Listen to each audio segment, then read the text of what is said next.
Good evening, everybody. Thanks for your patience and again for braving the parking situation. Welcome. My name is Ed Langlois. I'm the Communications Director for Catholic Charities of Oregon. I want to thank you, both those of you who are here tonight and those who are on the line, for caring enough about tonight's topic to come. Thank you especially University of Portland for hosting us, and special gratitude to some really smart and big-hearted staff like Larry, Amelia, Karina, Josh, and Nathaniel, who really are making it happen, especially to Father Peter Walsh for saying yes to the whole thing to begin with. What a great university, really. By coincidence, I'm the guy who rode his bicycle across the United States with Father Groody, our speaker, in 1987. It's true, I'm not making this up. In 11 weeks from Maine to Oregon, I got to know a profound thinker who never met a roadside historical marker he didn't like. A guy who can really carry off spandex shorts long term, and who is uniquely devoted to living a good and meaningful life. That trip convinced me of the basic goodness of humanity, and it's really in no small measure because of the companion in his saddle next to me who was alternately rejoicing and suffering. And now to give a proper introduction to tonight's speaker, with absolutely no reference to spandex, I'd like you to welcome Natalie Wood, Executive Director of Catholic Charities of Oregon. Natalie. Natalie? Oh. All right. I guess I'll tell jokes. I don't think I know any clean jokes.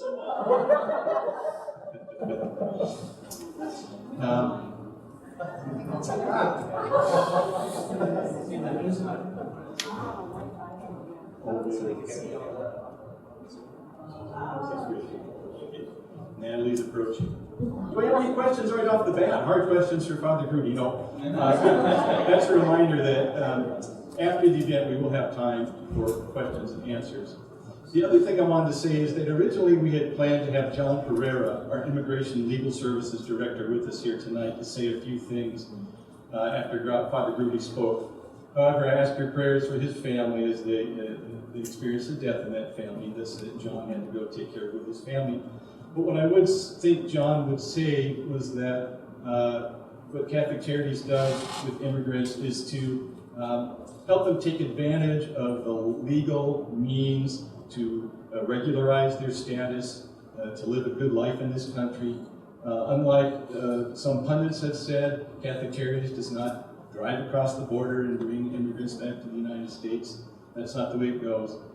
These are people who've usually been cleared already, and we get asked to care for them. Catholic Charities, especially those on the border, do an awful lot of basic care that you just give to human beings. So that's something I think John would say. And now I'd like you to meet Natalie Wood, Executive Director, Catholic Charities of Oregon, to introduce Father Groody.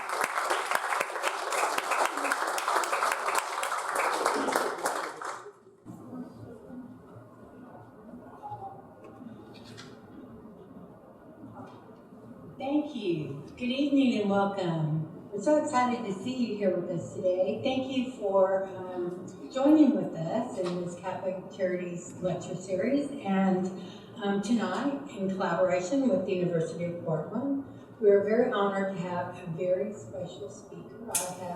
I had some coffee with him earlier today, and he's an absolutely extraordinary individual whom I'm assuming you will enjoy listening to as much as I did. So let me just give you his biography. I have the privilege of introducing him. So, at the University of Notre Dame, Father Dan Groody does the work of at least 6 people.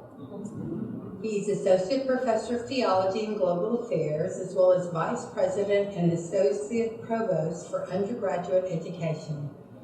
He oversees academic life for Notre Dame student athletes. He serves on the committee that maintains the school's honor code and at the Kroc Institute for International Peace Studies, among many other groups. Father Groody is a fellow and trustee of Notre Dame and is advisor for the university's Inspired Leadership Initiative. He's also a regular in the campus bishop. But he's here tonight because of his deeply spiritual interest in human migration. One of the seeds may have been his cross-country bicycle trip almost 40 years ago, a journey that ended right here on our own beautiful Oregon coast. But since then, Father Groody has become an internationally recognized expert on migration and refugee issues, whose papers and books have been translated into 7 languages. He has produced several acclaimed films and documentaries, and has worked with the U.S. Congress, the U.S. Conference of Catholic Bishops, the World Council of Churches, the Vatican, and the United Nations on issues of theology, globalization, migration, and refugees. Father Groody earned a bachelor's degree from Notre Dame, a Master of Divinity degree, and a licentiate in sacred theology from the Jesuit School of Theology, and a doctorate in theology from the Graduate Theological Union. That's very hard to say if you're from Texas. His latest book, A Theology of Migration, The Bodies of Refugees and the Body of Christ, is a compendium of his thought and includes a foreword by Pope Francis. For those of you who are interested, his book is on settling alone. So we're just thrilled to have him here with us. And please join me in welcoming Father Dan Groody.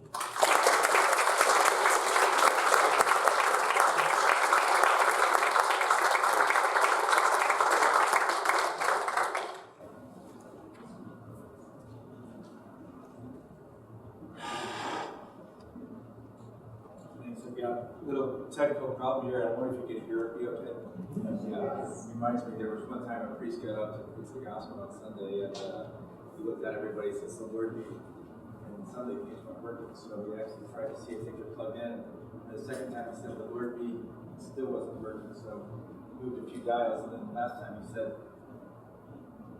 "The Lord be." He goes, "There's something wrong with the microphone." People said, "And also with you."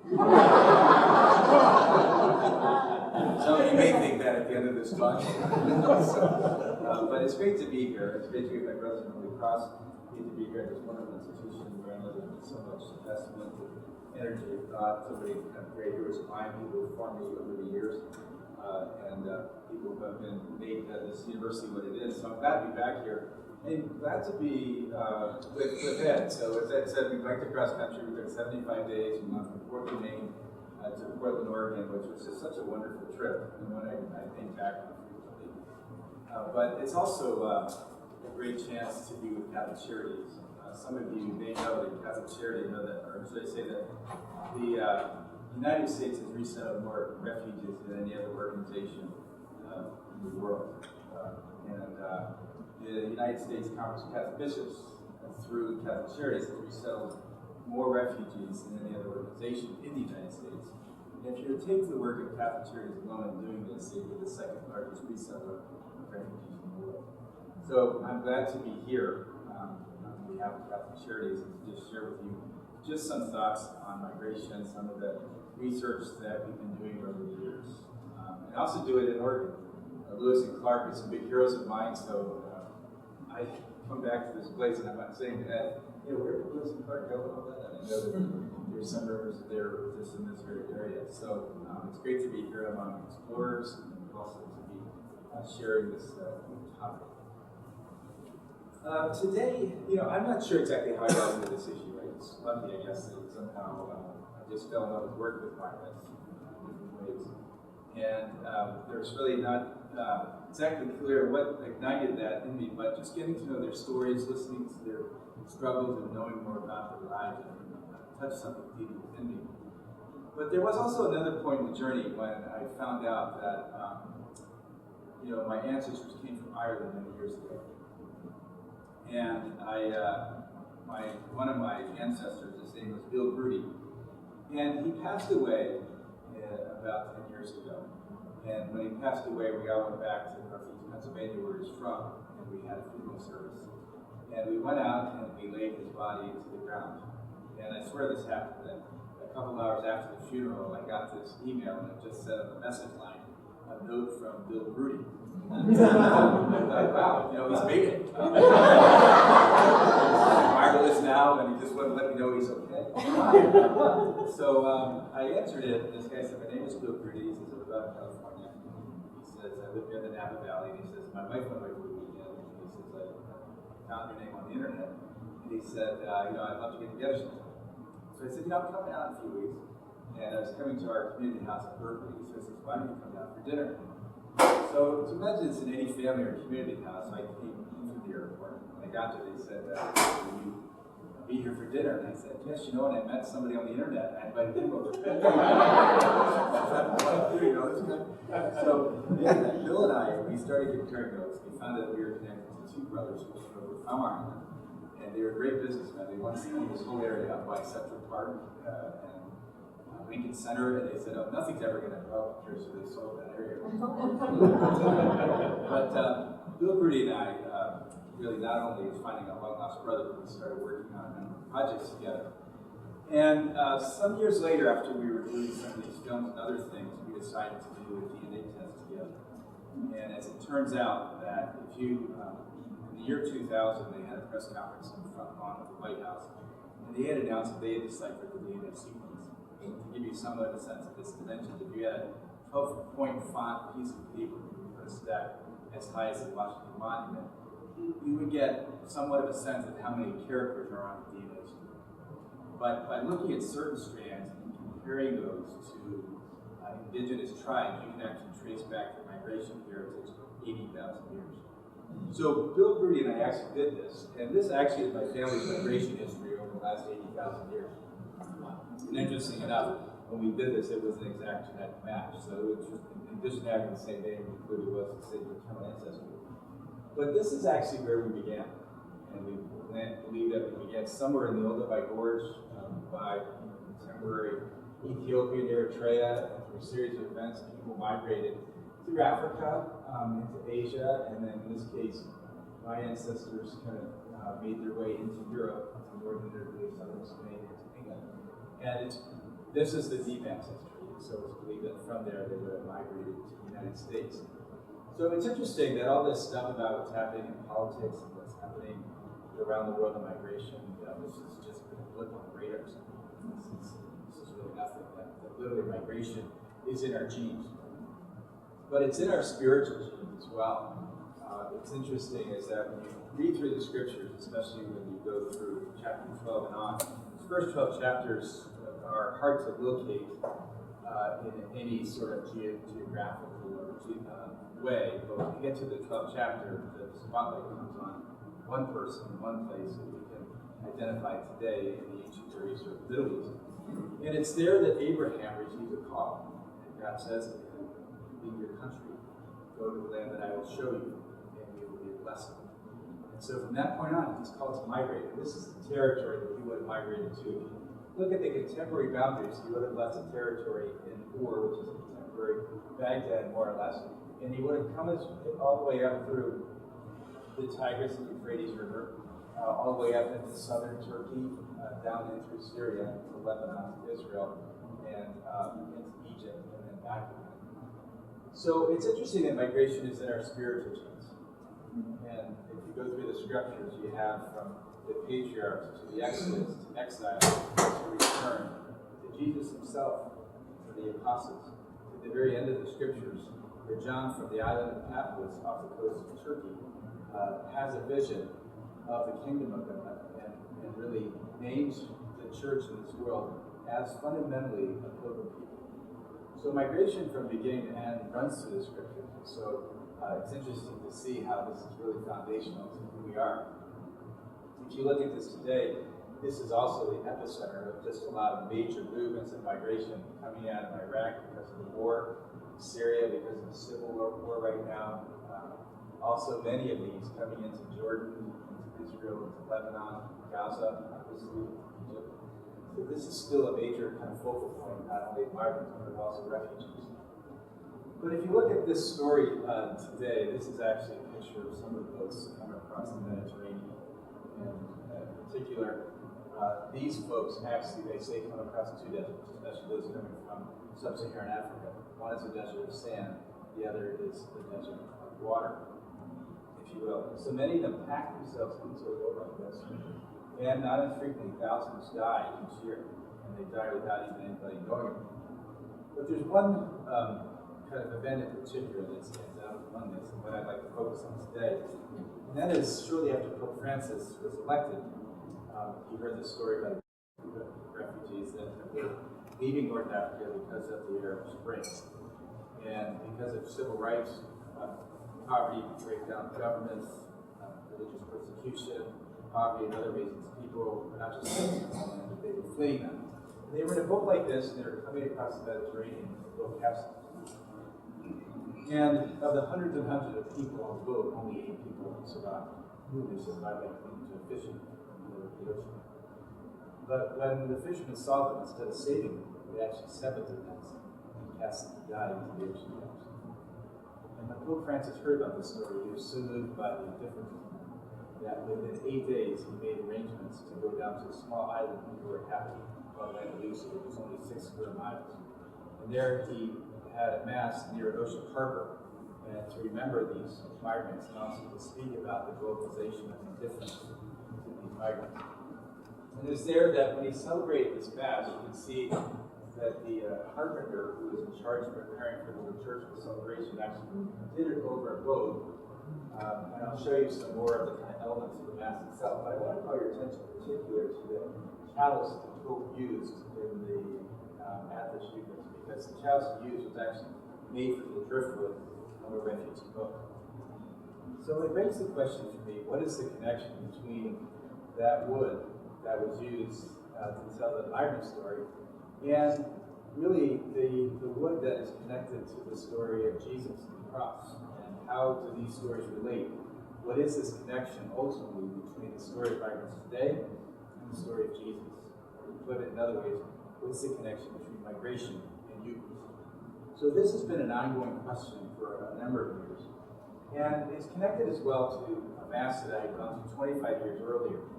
So Catholic Charities and the Bishops' Conference have organized a mass at the U.S.-Mexico border.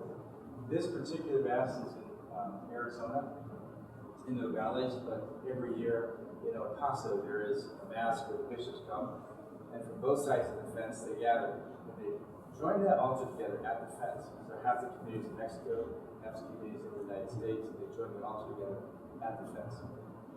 And so it's in the context of this that when I saw this, I said, this is, what does it mean to celebrate the Eucharist in the midst of this divided reality? And let me be clear, this is not the instrument, the political utilization of the liturgy for some kind of activist purposes. It's actually making a deep statement about faith and about community. And so at the heart of this question is why kind of the heart of really my presentation tonight is to say why the dominant political narrative, which so really governs this conversation, unfortunately, the dominant political narrative really moves it into our otherness of who is the other. And it really others the migrant as something so fundamentally different. The dominant theological and spiritual narrative is really going to move towards union, towards reconciliation, ultimately towards community. And underneath that is really a question about how we're migrating ourselves through this world. And I propose that really the kind of the deep core of our journey through this life is about a journey to community. In many ways, it's measured by our closeness to God, but it's also expressed through our closeness to one another, especially those who are different. So I'll get into that in more detail, but today what I'd like to do is structure this talk, and really the book itself is structured around the 4 parts of the liturgy. There are a lot of decisions in making this. I didn't want it to be a churchy or preaching book, but I wanted it to be something that's deeply infused with theology and spirituality. I'm not a political scientist or economist, even though I dialogue with these disciplines. I'm fundamentally a priest, theologian, but even more fundamentally a human being, trying to understand what it means to be for God, trying to think about what this issue means as I stand before it. And also as I look at the stories of migrants that I've listened to over the years. And this work really draws on the work in about 50 countries. Listening to migrants or stories all across the borders, talking to people in these countries. and trying to understand how do we think about God from this context. So the structure of the liturgy is, I use it here as a way of reframing the narrative about migration, because really, in a way, I'm looking more at the motherboard of this conversation, if you will, not just sort of some of the kind of typing of the policies that we have or don't have in Congress still. So looking at the fundamental issues about our wiring before God, and how we really rewire that in ways that aligns with the community. So just as the Eucharist itself has 4 parts, an introductory rite, liturgy of the Word, liturgy of the Eucharist, and the communion rite. So the book itself, which I only just kind of tap into a few pieces today, is to look at the introductory rite, which is looking at the global territory of migration. And so I'll talk about some statistics and some demographics around migration today. The second part looks at the liturgy of the Word, which is really to look at the scriptures and to see how were the migrants in the scriptures connected to the stories of migrants today. Today I'm just going to look at one part of that, which is look at what I call the liturgy of the words, which is the debated territory. So that's really trying to look at the different dimensions of this debate, and not only to point out what's wrong about those people who may disagree with us, but even what's right about it. But then how do we really assess some of the different attitudes with respect to migration, especially as we go a bit deeper to those with the theological territory. So I want to say a few words about Lampedusa, this mass that the Pope said in Italy, off the coast of Italy, and some of the theological mentions. I argue that it's really a microcosm of this whole vision of mission, Lampedusa. But the 4th part is the concluding rite, and this is really itself a migration. If you look at the liturgy, there's a migration into the church in the introductory rite. There's a migration out of the church, which is sending its forth mission. So in the end, this is about mission into the world. And it's also a way, I think, hopefully, those of you who are working in Catholic Charities, to give some foundation for why you do what you do. Many of you already know that. Some of us have probably repeated back to you. Many things are really evident to you, but it's also to realize that the different ways in which the church is at work, and some of it's direct service, which many of you do around the country. Some of it is about advocacy, really trying to adjust laws. Some of it's also about education, in this case, theological reflection. So that's where we're going today. We'll have a chance to talk about that. But hopefully, at the end of the day, the goal here is really to try to get a new imagination, a new way of thinking about migration, and really, hopefully, we'll have other implications beyond that. So as we look at this, as I said, migration is not new. It's been around since the beginning of time. But what is different today are the sheer numbers. There are more international migrants than ever before. Right now, there's about 281 million migrants around the world. And so this isn't just those who are vulnerable, but those who are living away from the country for more than a year. Right now, this means about 1 out of every 28 people in the world is a migrant, and there are over 100 million refugees. This is more than double what we had during World War II. These numbers have gone up exponentially ever since I began doing research in this 25, 30 years ago. It's amazing. 100 million refugees. These are people who have a certified case, that they would be killed or tortured if they're sent back to their homeland. Just to put it in perspective, many of you in Catholic Charities are resettling these refugees. And for every 100 people that apply for refugee status determination, only one get it. So the people you're seeing here, resettled, have made demonstrable cases of how their lives are threatened and radically. And those numbers have actually they decreased for a number of years in the Trump administration, and they are coming back again. But neither Republicans or Democrats have really been able to really make substantial progress in terms of comprehensive immigration reform. But as we look at this, just give another perspective on this. Right now, if refugees were settled in one particular place, they'd be the 21st largest country in the world. And they would be growing at 38,000 people a day, or 24 people a minute. And if you were actually to include those who are migration within a country, especially those who are being displaced, internally displaced people are now included in that number, these would be as many as 1 billion migrants, which is 1 out of 7 people in the world. Now, staggering as these numbers are going to grow even more in the years to come. And they will, especially as climate change displaces people from many of the places that we're living right now, as well as a growing political instability and really poverty. And even to just give us some sense of some of these dimensions, is that 19% of the world lives on less than $1 a day. 48% of the world lives on less than $2 a day. 75% of the world lives on less than $10 a day. 98% of the world lives on less than $50 a day. The top 1% of the world has as much as the poorest 57% of the world. The 3 richest people in the world have as much as the poorest 48 nations. So when you look at those asymmetries, you begin to realize that migration is not the problem, but it's actually a symptom of deeper imbalances. People don't have enough to feed their families. They have basic protections for access to feed their families in ways that provide for them, educate them, shelter them. They're going to find ways to move.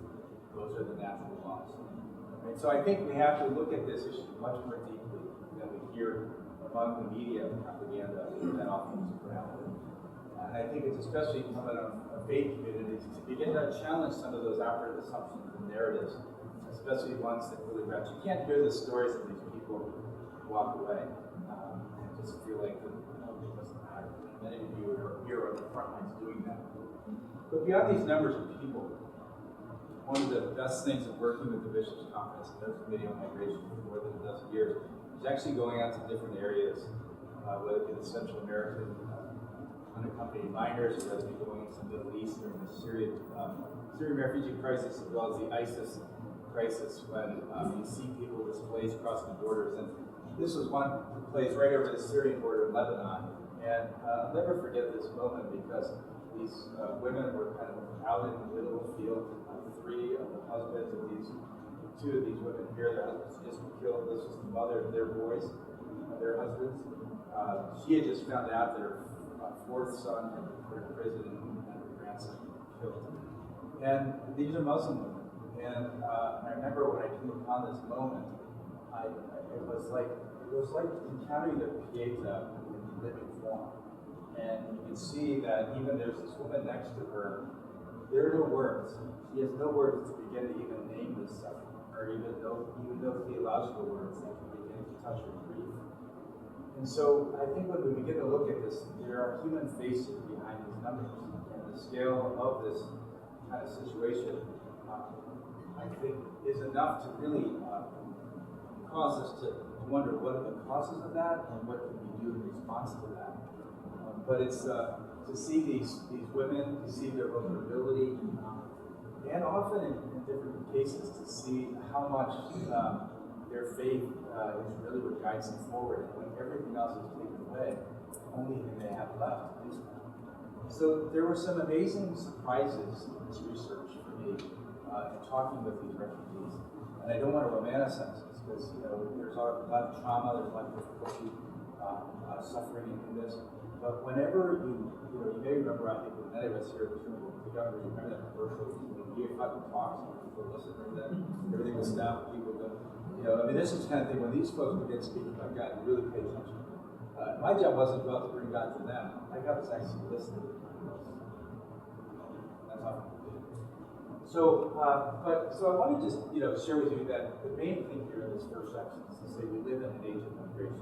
This is just with us, it's going to be with us in the future. It doesn't matter what the policies are coming up.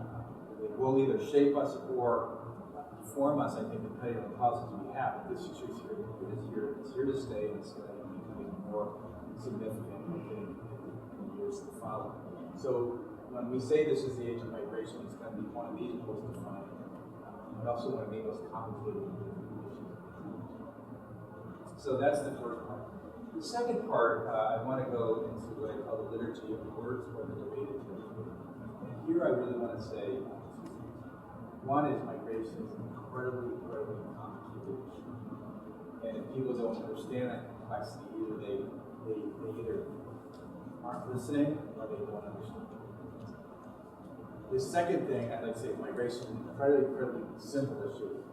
And if people don't realize that, either they aren't listening or they don't understand. And I think what's important is we have to break out of our binaries that really leave us legal, illegal, citizen, alienated, foreign. These just don't work. They don't do justice to the reality. So the Bishop Rohr said this, many of you probably get these texts, but I've often paid attention to this, especially to this issue, is that he says, one of the maladies or one of the really sicknesses of modern consciousness is this dualism mind. kind of breaking into these binaries. What's needed is where the temple of the mind is able to see a wholeness, even if people see things differently. So this issue became clear to me, the complexity of this issue and the simplicity. I think when I was working with the Border Patrol. So I worked with the Border Patrol in the United States with their search and rescues, with their helicopter patrols, with War-Star that would go out and kind of into the field. People who go on medical support. Also overseas, Ukraine, Slovakia, and these other places, going out to the field and you could get access to places that normally you wouldn't be able to do. And one of the places I remember going along the southern border, and I was working with this one migrant, this one Border Patrol agent, and he was describing a bit of his work, and he was saying, one time I was going through this area, these are the words he used, and they were some aliens coming across, and he says he went after them, and suddenly they turned around, and I have to say, let's see, 98% of the people are hardworking people looking for a job, 2% of people are, potentially threatened to in many different ways, but they were smoking drugs, so they turned around and started raining machine guns on this Border Patrol.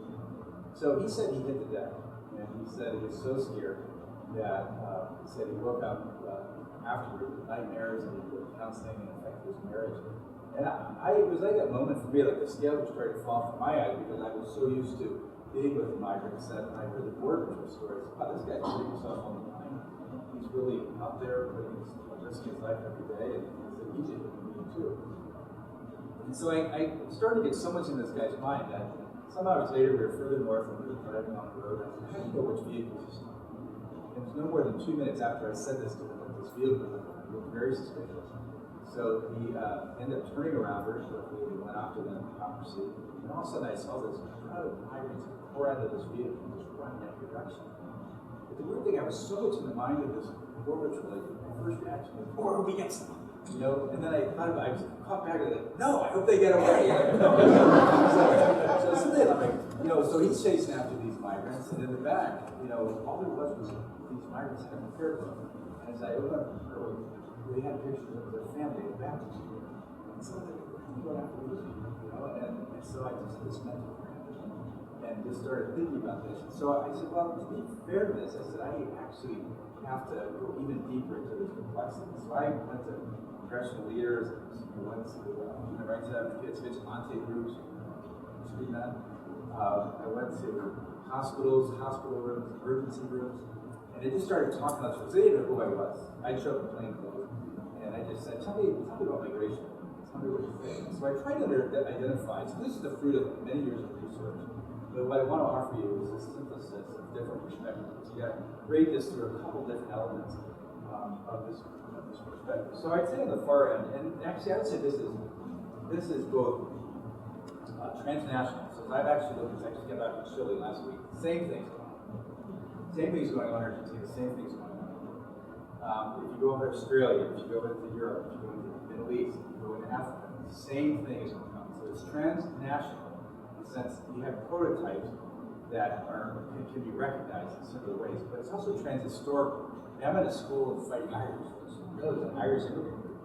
But literally what fighting for education, fighting to be recognized as human beings, what was the Irish, then the Germans, then the Lithuanians, then the Italians, then the Chinese, then the Japanese, the Filipinos, and now kind of the story goes on, the Muslims, the Mexicans, whatever it may be, that this othering of the migrant becomes this kind of recurring pattern. So what is it that's going on? But this gives a way of thinking about it. So these vigilante groups, on the one hand, when asked, like, what are you really trying to do? What's the most positive light? One is they're trying to protect personal property along the border, prevent unlawful entry, prevent really to fill the gaps in federal enforcement fails. Right? So if you're asking, that's often what they would say. The next group is the Department of Homeland Security or ICE.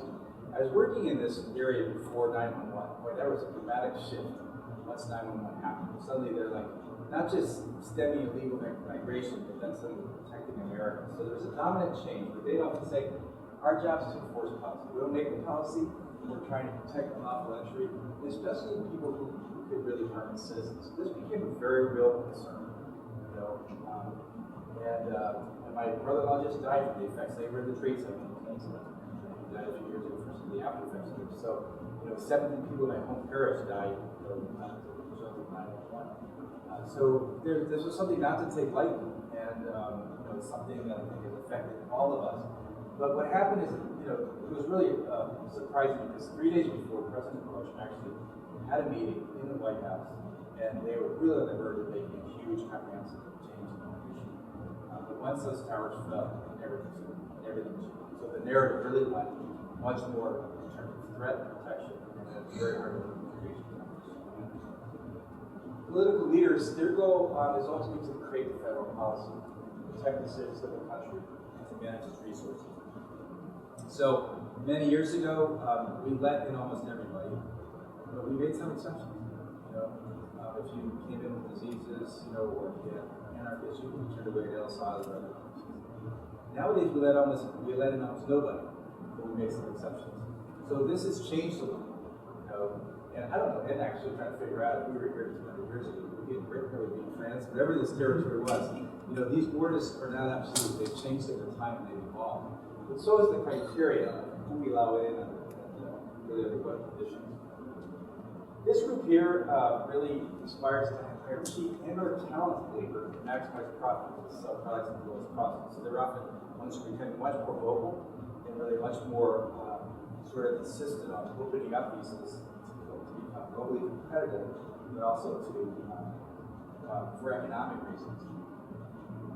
This group here is really fundamentally seeking to proclaim about life, protect human beings, or evading God's image and likeness.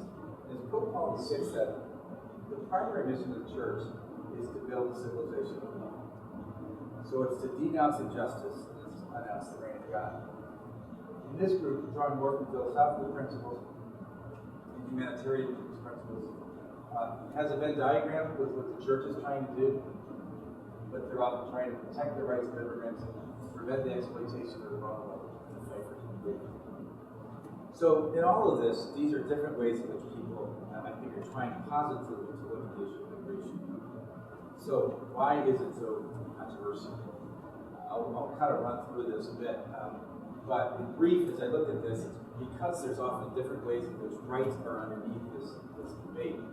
This group is often looking at property rights, especially personal property rights. This group is looking at sovereign rights, and the right to protect the nation and its borders. This group is looking at cultural rights, in this case trying to defend what it means to be American. Very complicated in such a pluralized cultural density. This group is trying to really protect economic rights, keep the market open and fair. This group is really insisting on natural rights and those given by God. And this group here is really human rights and custom. So the question becomes then, how do these rights then interact with each other? So it's not really about right and wrong. How do you begin to argue for some prioritization around those rights? So the person crosses the border without papers, and they do kind of enter into some place without official documents. What kind of rights do they have? There was one time at a meeting in Geneva, and I was with some United Nations folks, and one person said, the state grants rights to these people. And I looked at it and said, the state doesn't grant rights to these people. It's God grants rights to these people. It's the state's job to protect those rights. But where you start on that really varies. Your conclusion can be very different depending on where you start on it. This is where it gets conflicted. But as you look at this, fundamentally boils down to three fundamental positions. This group is close the borders and keep them open. Let's build a bigger wall. Let's put more border patrol agents on the wall. Let's protect what we have. This is where our policies have been for the last 60, 70 years. This group is, hey, they need the work, we need the workers. Let's create a system where people can come back and forth. How many, how you're feeling it out here, but we're certainly feeling it in the West and other places, that we have a shortage of labor in many cases. Not even enough people to do the jobs that are needed. In Europe, they have negative population growth. They can't sustain the living which they have without influx. So we really want, immigrant labor, we just don't want immigrants. So that creates that. This group is saying, hey, if they're here, they should actually have some rights to stay. And actually the church says this is not just an economic equation, this is a social equation. For many years when I was going back and forth to Mexico, I'd go to these villages and they were just all women and children.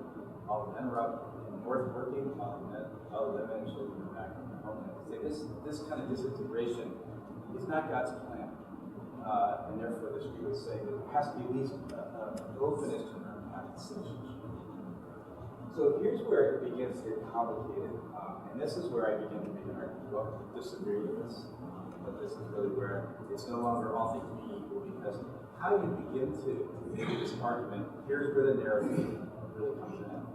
And this is where the narrative shapes our reality. So those of you involved in gender studies or rhetorical studies or literary studies know that language shapes reality.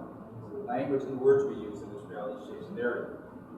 And what the foundation of the narrative will affect a lot about how we look at this issue. So this group sees them as aliens. And this is the official discourse, official language. And I was once with one of my colleagues from married from Canada. So yeah, I was at this interview with an immigration naturalization person, and so they were going back and forth. He had his rifle right there, and at one point he said, how long have you known me? Wait a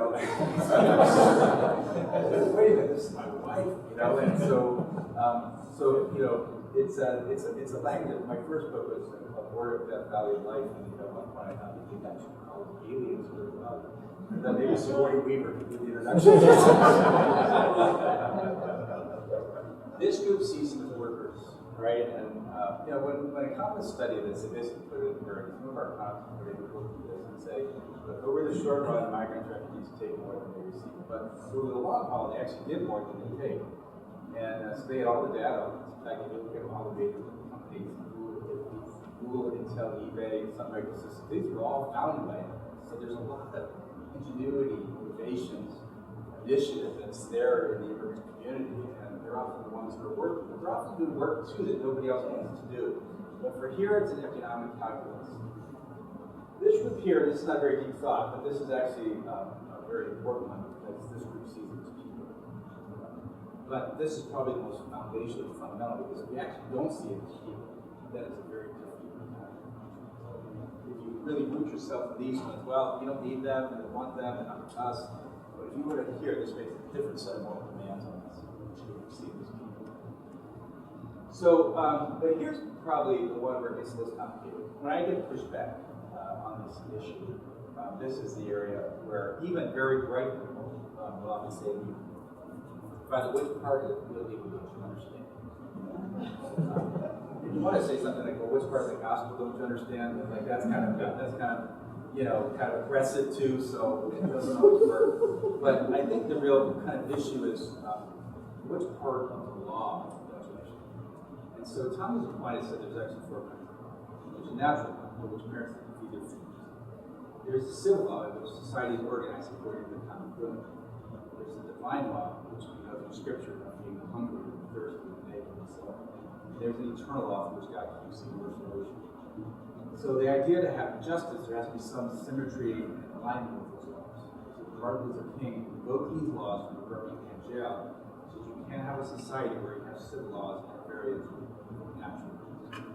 But in this case, this group argues for civil laws. It's appeal to what I call the invisible. And he goes something like this. What are you crazy? These people are going to, in our culture, take our jobs. Making us eat salsa, tortillas. So it's like they're taking away everything that's American, even though, part of the Southwest actually used to be Mexican. They said we didn't cross the border crossed us. This group sees them as economic ones. These were the American stars. It's appeal to what Adam Smith called the original. And Adam Smith had no idea of a capitalist society.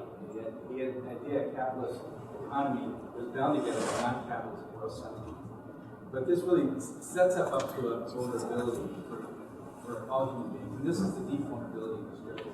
It's not atheism, not belief. It's idolatry. It's making false gods. In this one, we can name these idols. And one of them is money theism. So when actually money is the root god, then there are a lot of more to say about that. But this group actually appeals to the natural. And the natural laws really are about creating what the United Nations refers to as an invisible part.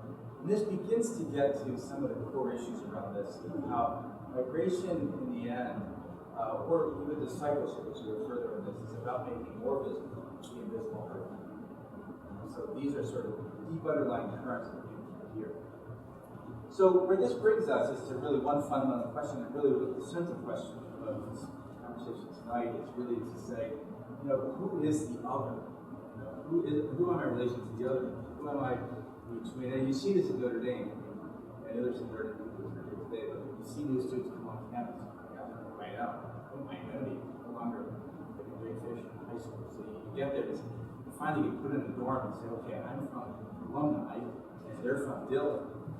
I get a green shirt, and they get a red shirt. That means I'm good and they're bad. So that's just the way it's going to go. But then suddenly, that then has other identities, the section you're in, and so on. So you have these identities, intra-identities. But then when that first football came, we are ND and they are Michigan. So I mean that shifts. So who is the other? There's something inescapable with identity formation.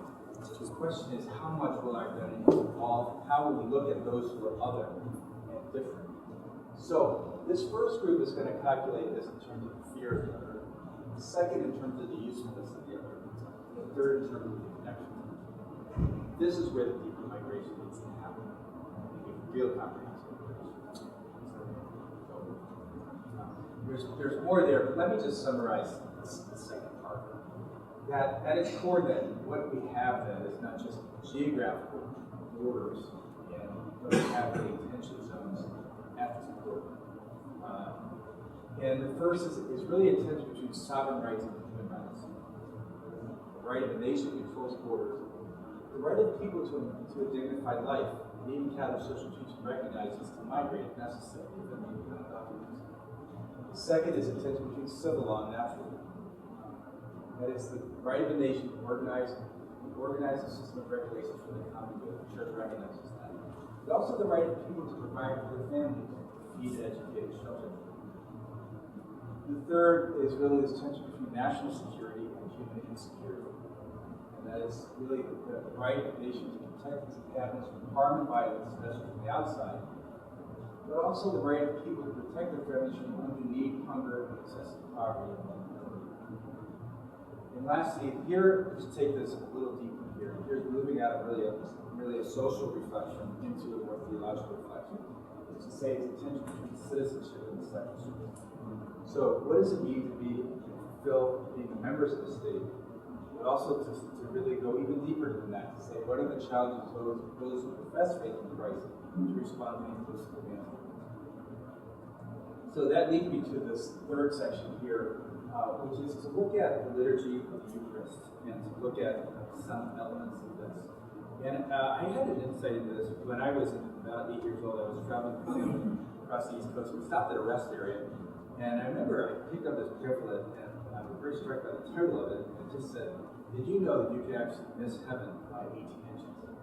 And I was like, I don't know if it's them that kind of wanted to study theology, but I'm like, that's interesting. And it basically went on to say that there is the distance between the head and the heart is 18 inches. And God was more than just a cognitive idea to get sent to, but actually something to encounter the depths of one's heart. And if one only knew God here but not here, one would never really look God. And I was once giving a talk in Minnesota Mayo Clinic, and one of the nurses came up to me afterwards and said, actually, I want to take this a little further. She said, the carotid artery actually carries blood from the head to the heart, and then it gets purified in the lungs, and then it gets circulated again to the head.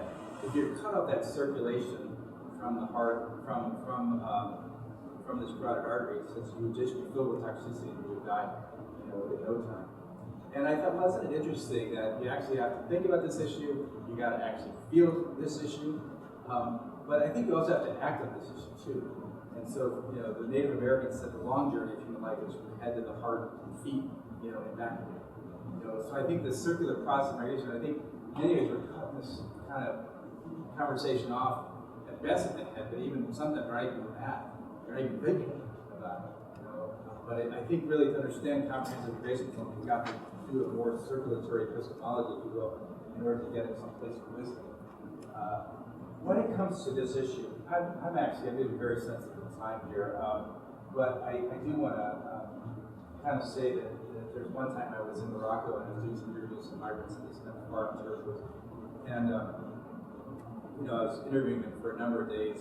They really shared with me all kinds of stories. But at one point, the table turned and they looked at me and they said, so what do you do?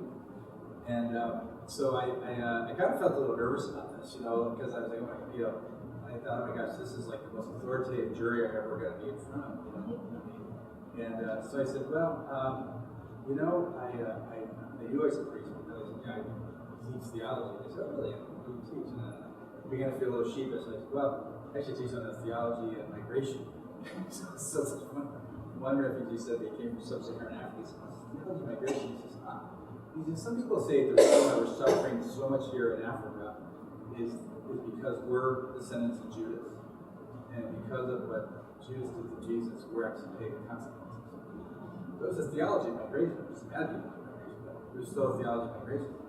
So I said to him, here's another way to think about it. And I always say, if you're asleep, just wake up for just 30 seconds, because this is the most important thing. Don't miss this point. So I said to him, here's another way to think about it. I said, God in Jesus Christ so loved the world that he migrated into the farmless territory of our sinful existence. And there he died on the cross to reconcile us to God so we can migrate back. So what God is doing in every instance is trying to break down those walls and barriers to keep us from being connected to God and connected to God. That it's a work of reconciliation that really is the heart of it. And that's actually a relationship. And so the first thing is that we ask migrants, what's the hardest part? They say really it's first about passing over the inhuman human divide. That some would say, I've crossed through deserts and almost died of thirst. I've crossed through mountains and almost died of cold. I've gone through baggage compartments, buses, almost suffocated. I've gone, for days and days without food and almost died of hunger. All that's hard. That's a the worst part of people treat you like you're no one's pain. That's the worst part. So, no matter where you went, I ask this, if you were here tonight, where I am right now, what would you want to say? So many times, in so many different contexts, in so many different languages, they say, we just want to be here. We just want to be here. And that's this unviolent dignity that people have that really can't be deconstructed. It can't be legalized. People just want to be here. The second is really passing over the Word of God, which is passing over the divine human divide. Now, if there was original thought in this book, this came to me one day, and I thought, wow, look at this, that Jesus was undocumented and illegal and an alien. He wasn't. He was undocumented because he was born in this ground documentation. He was illegal in the sense that he was illegal. He was in that he was born out of wedlock. I mean, at the time when the Great Migration happened, God entered Mary's womb, she was already betrothed to Joseph. You're found pregnant by somebody other than your spouse, and really put her outside the law. So when she runs and hates Nazareth, it's not because she hadn't seen Elizabeth a long time and wanted to catch up. It's because she knew that if she hung around God, she could be stoned to death. So, and the third was, he was an alien because he really was from another world. And so you might ask, why would God ever, choose to save the world and such? Couldn't you have done something that was more palatable to the Pharisees or Sadducees or the religious people? I mean, something that they would have maybe been more accepting of? Or is this not the beginning of the good news that God reached across all those people who were considered other, including the good news from Christ? So it's striking that really, in the end, God really crossed over that wall of sin that was created by us, entered without our permission, entered without documents, entered illegally, entered from another world. Ultimately, because love is always greater. Love is always greater. And that will also be set up. It's extraordinary. The third really is the mission of God, which is about passing over the human divide. My good friend Virgil Elizondo once he was talking to us. He said, when Jesus came, he came to proclaim the kingdom. And especially was addressed to those who were outside of the law. And the symbol of that kingdom was the table. And when he came, his love was so great that he invited everybody to the table. And inviting everybody to the table, he rejected rejection. But in rejecting rejection, he himself was rejected. Because there were some who said, these people don't belong here. They haven't done X, Y, and Z, the prostitutes, the sinners, the tax collectors, the harvests, or other. So the reject, however, who rejected rejection, he says, is also one who rises from the dead. claims Jesus is right, reveals Jesus is right.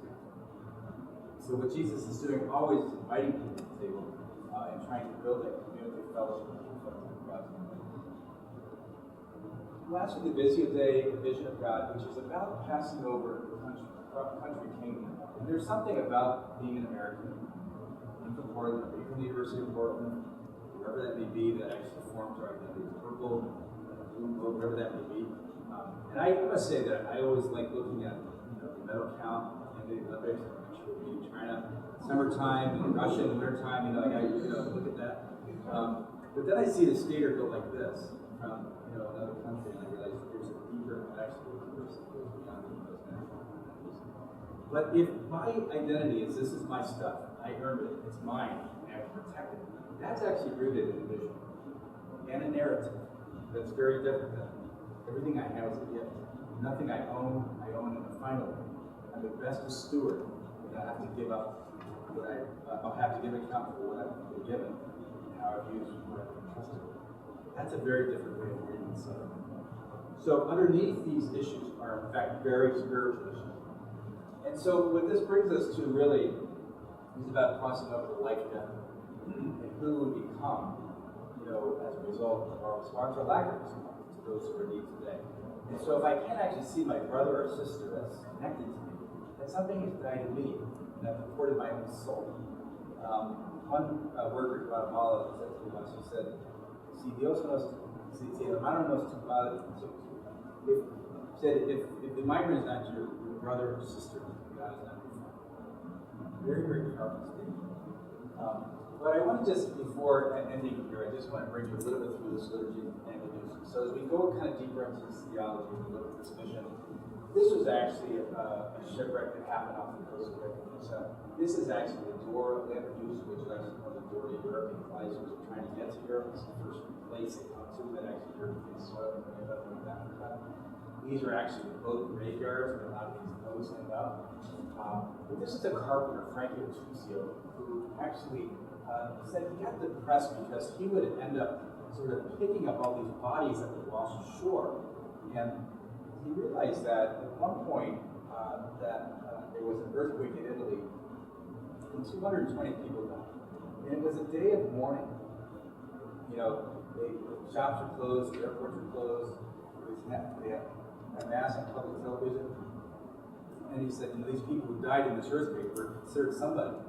He says, but in those same days, there was a shipwreck, and there were 320 people that died coming out of North Africa. They said, nobody recognized them. Nobody noticed it. Nobody did a story on them.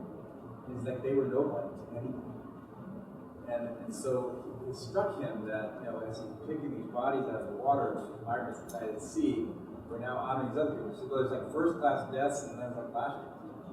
So he was very disturbed with this. He was a man of faith, and he basically said there has to be some way of recognizing the dignity of these migrants. And so what he did was he started making crosses out of the driftwood these boats that capsized. And at first, when this boat capsized, this one boat near just one of the instances, they saved everybody that was on board. But then when they were taking her the hull a number of days later, we realized that a couple of people had died. And so what became a symbol of life and saving these migrants actually then became a symbol of death. But he ended up using what was left over from this shipwreck, and he started using chalices. Can you imagine what it's like? Pope Francis just came on board. He was only there a couple months. He hadn't really even left the Vatican before. But suddenly the local pastor gets a call. Says, by the way, the Pope is coming. He's going to connect with you. So suddenly he just calls up the local carpenter and says, hey, you got to prepare the liturgy. And they gave the Pope 4 chalices to choose from. Interesting enough, at that time there was a lot of particularity about what kind of chalices you need, and very particular, like you can't use a chalice based ceramic or whatever. But he actually chose this chalice of wood to use. There was John Chrysostom, one of the fathers of the church, has an interesting statement. He said, in the early days of the church, our priests had hearts of gold and they used chalices of wood. Now our priests have hearts of wood and these chalices of gold. You meditate on that one. But he actually made this cross that was really in the form of a wave. There's a heart with a loaf of bread on it and 2 fish. he made this envelope that was made from the rudders of the ship. And then he also made this chalice that was made from the driftwood. And he said when he was making this stem, he took out this nail from the boat, and he said there was holes in it. And he said it was very evocative of Christ's wound. Then when he put it back in, he realized it made the form of a cross. So on top of the cross sits the chalice of life. So this became a very interesting sort of context to reflect on this issue, and it goes into much more detail in the book. But I think in the end, as you look at this liturgy in Lampedusa, look at this Mass at the border, look at what the Eucharist is all about. We have this picture here of Bishop Buchanan, formerly of Tucson, giving communion across the border fence. And actually the book cover you saw at the beginning actually has his hands reaching across the fence. It's actually at the sign of peace in that Mass. The original, the cover that the publisher wanted to use was of this migrant shipwreck and all these migrants drowning. And I said, no, that's not it. I said, it's more this solidarity that's really needed.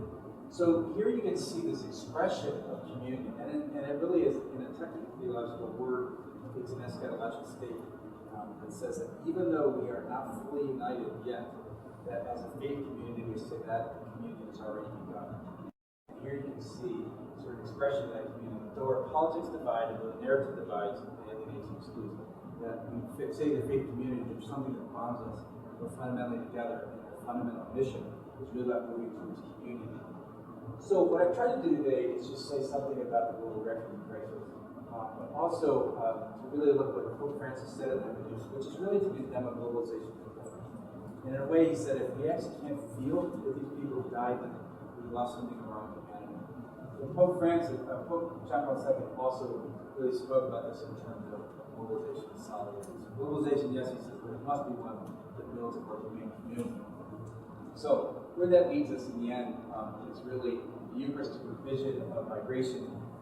Really is first to say that many people who are migrating today are considered actually nobodies in the eyes of the world. Secondly, when you talk to them, often they're saying they just want to become somebody. Not even saying they want to get rich. Many would never leave their homeland if they had to. But they actually just want to live a dignified life and really often provide for their family. It's extraordinary how even when they make very little, they actually send a lot of it back to their homelands just for their families who are there. But thirdly is that there is a connection at some fundamental level today. I think that's where the really comes down. So this is not something just fundamental other. There's an integral and intimate connection. But in some mysterious way, there is a relationship that they have to the body of Christ. And I think that's really for us to continue to discover. So this issue of migration in the Eucharist, I think, is at the heart of our faith. And in the end, we're all migrants in this world. It's not just us and them, it's all of us. And we really say that, in fact, we are all moving and moving to others. The fundamental migration is opening back to our home, back to the community. So I think the greatest expression of that is really our closeness to our neighbor. So let me stop there. There's more to say, a lot more to say, but I think that's it.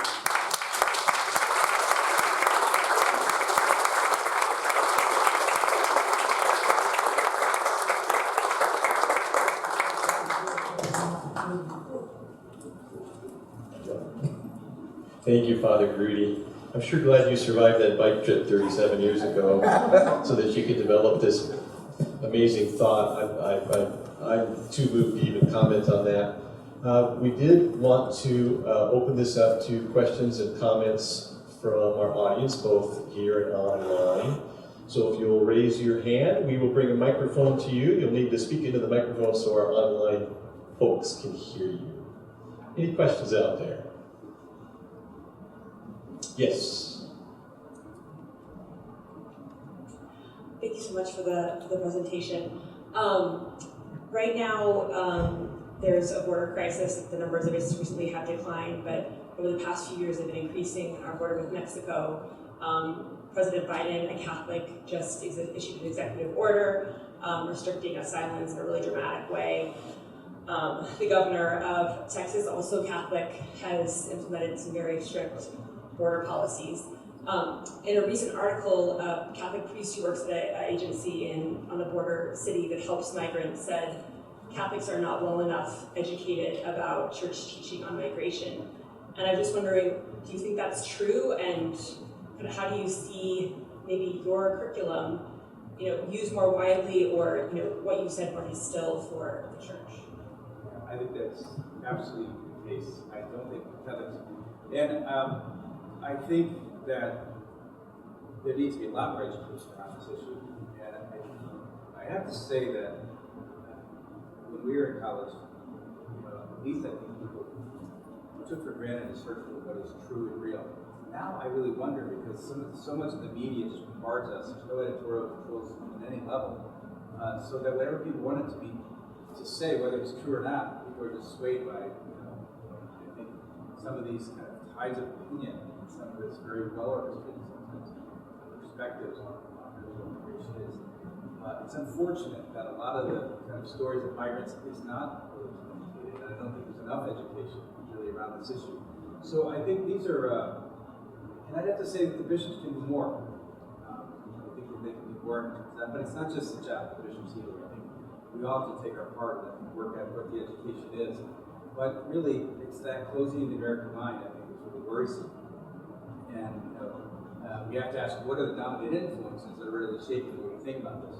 For a period of time, the bishops, I had actually was looking at their hate mail, and it was a very interesting set of documents. I mean, they were extensive. These were written by Catholics. So, you have to just step back with it and say the vitriol and hatred and venom that would come from people just demonizing these migrants. And you got to look really deeply and say, where is this coming from? Maybe it's a fear that you're going to lose your job, your culture, identity. But, it's just when you listen to the stories of the migrants, you just can't really see this issue in the same kind of way. So there's a ton of work to do in education. And I would say there's a ton of work to do in a lot of areas. One is direct service. The other is advocacy. The third is education. And the fourth is research. And so I think we're all doing different things. I think looking at this more broadly, it's like each one, you're doing work with Catholic Charities, and I actually can't do it for you. But I think what we're trying to do is something on education. We're trying to help people think about this issue. Well, when we talk about education, where? Two people hold on a second and speak into the microphone. Sorry. Where? Because I kind of look at it, my generation, which is like 1980 and forward, there was a lot of education that was missed. And I think that's why what we're involved in, where we have Catholics, such as, the governor of Texas, they don't see it. And I worry about, people my age and maybe 30s and 40s that don't see it. So I don't think it's necessarily education at the university level or the high school level, but it's really continuing education with adults. Yeah, totally agree.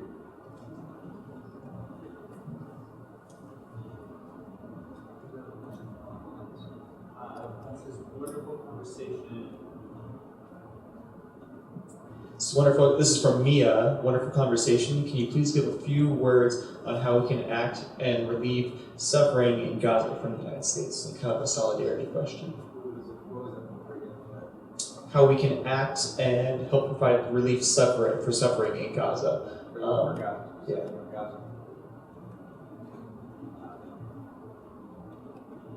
There are so many dimensions of this in the Middle East. It's such a complicated landscape. I think whenever you begin to say something Middle East, when you think you understand something, there's some deep contradiction in that. And obviously, the Jews themselves, migration story is deep in their history.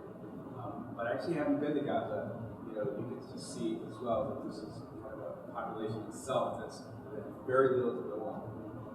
And I think when we look at this whole situation, I think the question is, how do we begin to lobby our church? How do we actually begin to fight for the dignity on both sides, and Israel and in Gaza?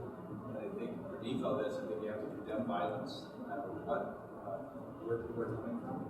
But I think this becomes so charged with big, and unfortunately, just a lot of historical issues that overlap this, that make it hard to actually have people hear this in ways. But I think underneath, we have to look at the humanity on both sides. Israel to continue to bombard Gaza, I think actually diminishes Israel too.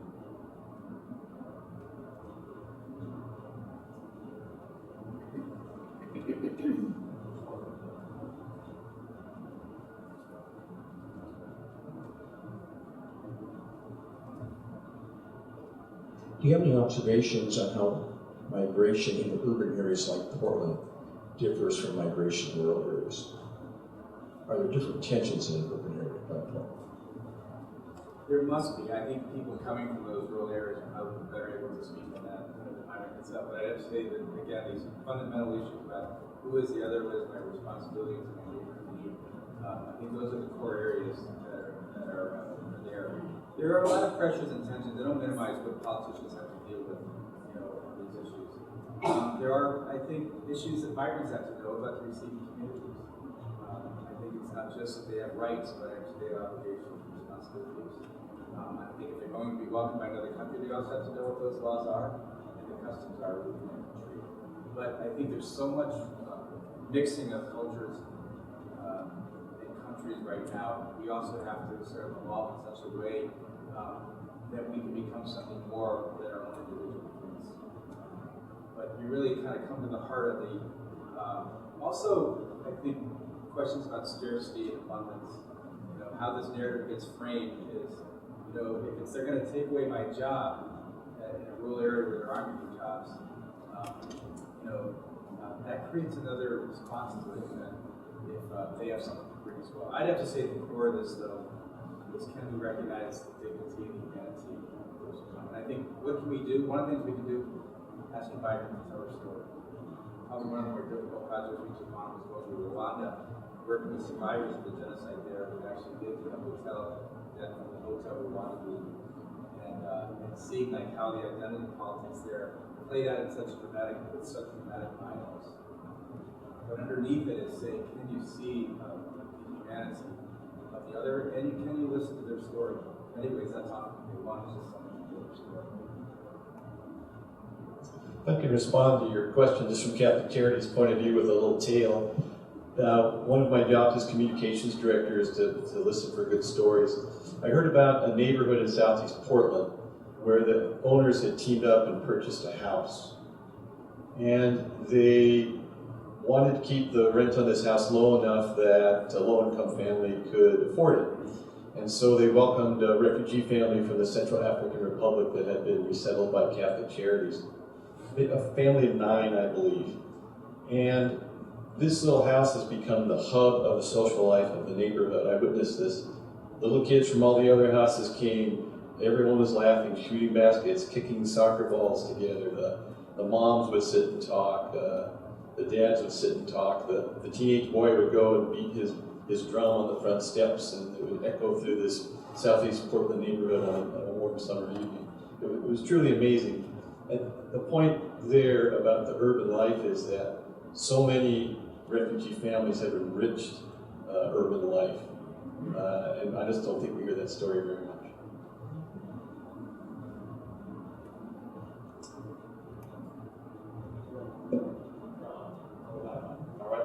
No name for this other than agent, in my opinion. It's a long question, but I'll ask the first part and then kind of paraphrase the second part. What can be done to provide employment for those immigrants who want to work, particularly in the United States, where access to work is kind of limited legally for undocumented immigrants?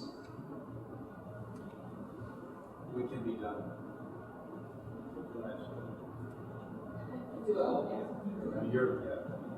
There are some groups really with some innovative things. I know even our folks at our ideas at Notre Dame are trying to come up with employment options.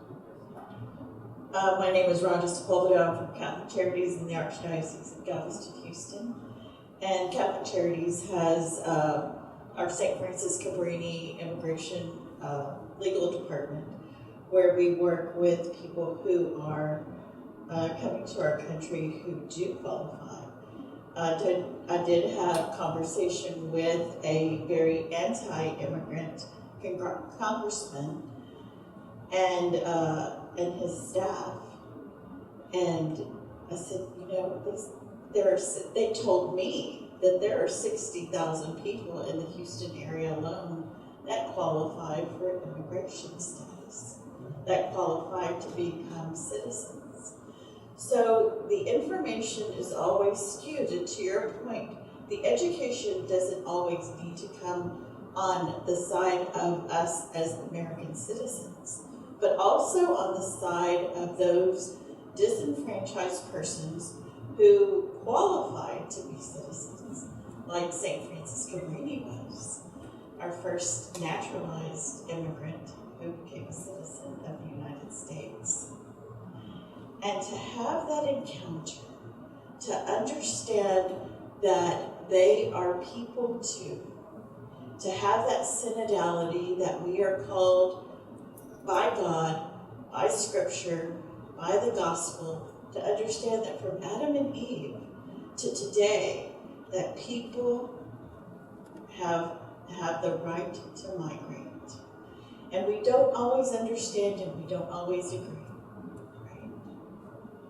And so some of our ancestors suffered the same tragedies of the disproportionate threat to their homes, to their lives. And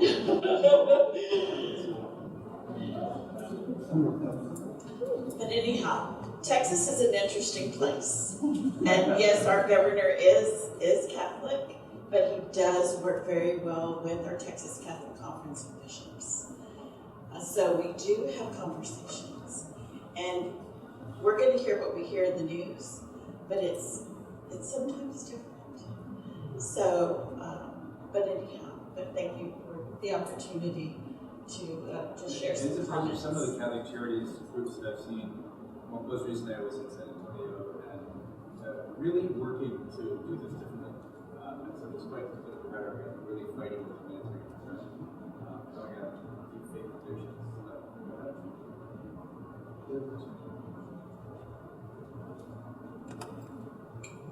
I'll just try to keep this brief, but I heard you say you had worked with the UN a bit, and they had some concept around the invisible heart.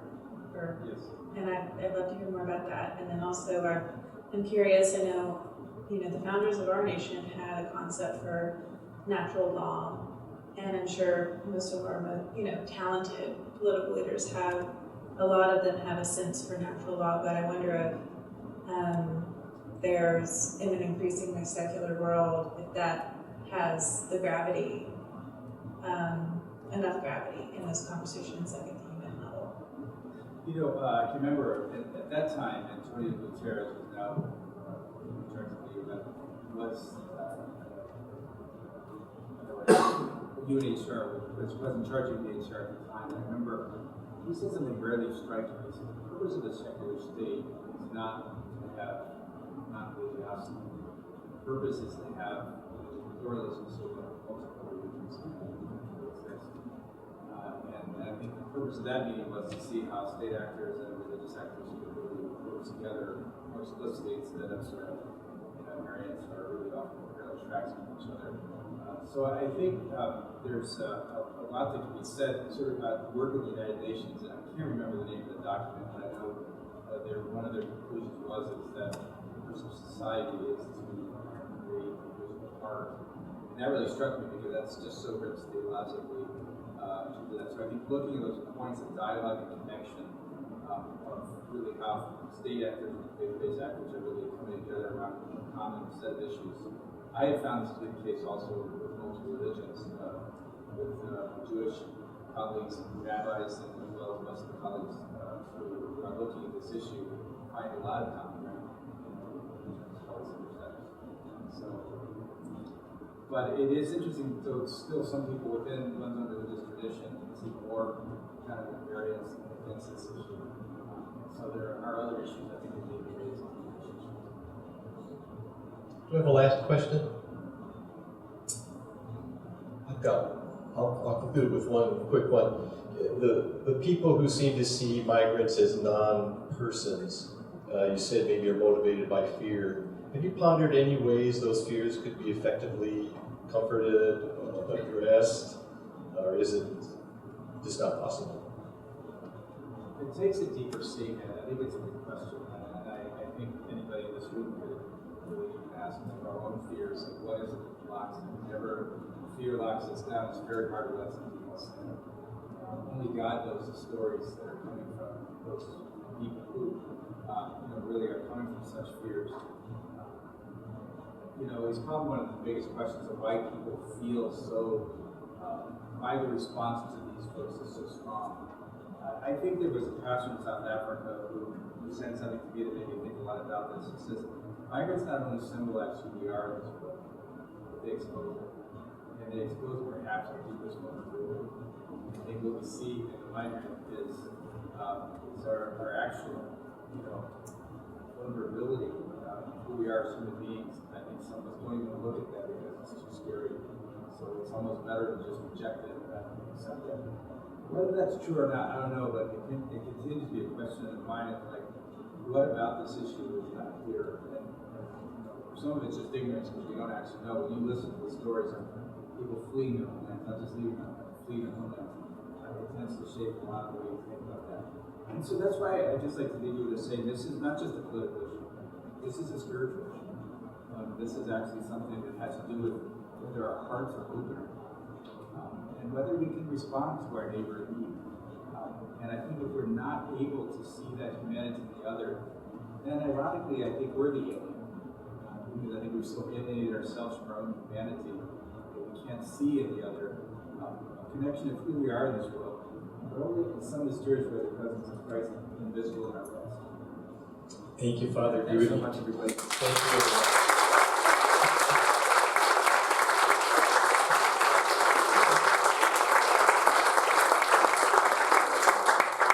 Thank you for coming. Just as a reminder, Father Groody's book is for sale out in the lobby, and I believe he'd be willing to sign copies for you and chat with you out there for a little bit.